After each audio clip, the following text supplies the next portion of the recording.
આજે દેશભરમાં બેંક કર્મચારીઓ United forum of bank unions દ્વારા યોજાયેલ હડતાલમાં જોડાયા છે। વડોદરા શહેરની રાષ્ટ્રીયકૃત બેંકોના હજારો કર્મચારીઓ પણ આ હડતાલમાં સામેલ થયા છે। કર્મચારીઓની મુખ્ય માંગ છે કે સપ્તાહમાં 5 દિવસની કામગીરી તાત્કાલિક લાગુ કરવામાં આવે, પરંતુ સરકારે યોગ્ય નિરાકરણ ન આપતા બેંક કર્મચારીઓ હડતાલ પર ઉતર્યા છે। ઉલ્લેખનીય છે કે હડતાલના કારણે બેંક શાખામાં રોકડ જમા ઉપાડ સહિત તમામ સર્વિસ પર અસર પડશે। આ હડતાલ અંતર્ગત અંદાજે કરોડો રૂપિયાના બેંક ટ્રાન્ઝેક્શન પણ અટવાયા છે। United forum of bank unions છે, એમના દ્વારા આજે 5 ડેઝ બેન્કિંગ મેળવવા માટે સ્ટ્રાઇકનો કોલ આપવામાં આવેલો છે।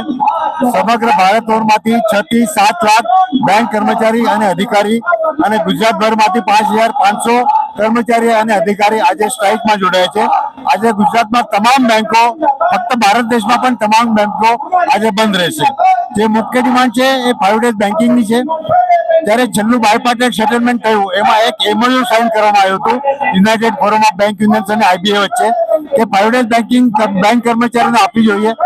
એની સામે બેંક કર્મચારીઓ રોજના 40 મિનિટ વધારે કામ કરવા માટે પણ એગ્રી થયેલા છે અને આ MOU સરકાર પાસે એટલે મિનિસ્ટ્રી ઓફ ફાઇનાન્સ પાસે મોકલવામાં આવેલું છે, પણ એના પર હજુ સુધી કોઈ પણ નિર્ણય લેવામાં આવ્યો નથી।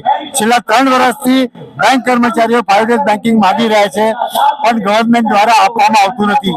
ગવર્મેન્ટની તમામ સ્કીમ બેંક કર્મચારીઓ દ્વારા ઇમ્પ્લિમેન્ટ કરવામાં આવે છે। તમામ બેંકોમાં સ્ટાફની શોર્ટેજ છે, તો વર્ક લાઈફ બેલેન્સ કરવા માટે આ કર્મચારીઓ 5 ડેઝ બેન્કિંગની માંગણી કરી રહ્યા છે, જેને United forum of bank unions દ્વારા ગવર્મેન્ટ સમક્ષ મૂકવામાં આવેલી છે। તમામ બેંકો, તમામ નેશનલ બેંકો, સ્ટેટ બેંક ઓફ ઇન્ડિયાની સાથે।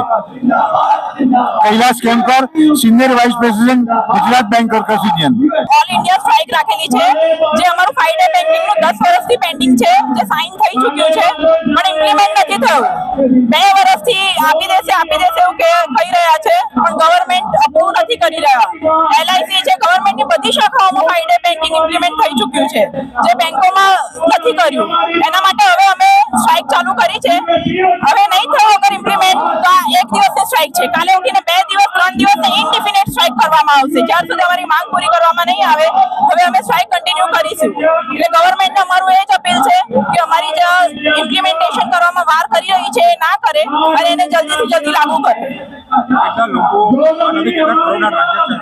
આમાં કરોડોનું ટ્રાન્ઝેક્શન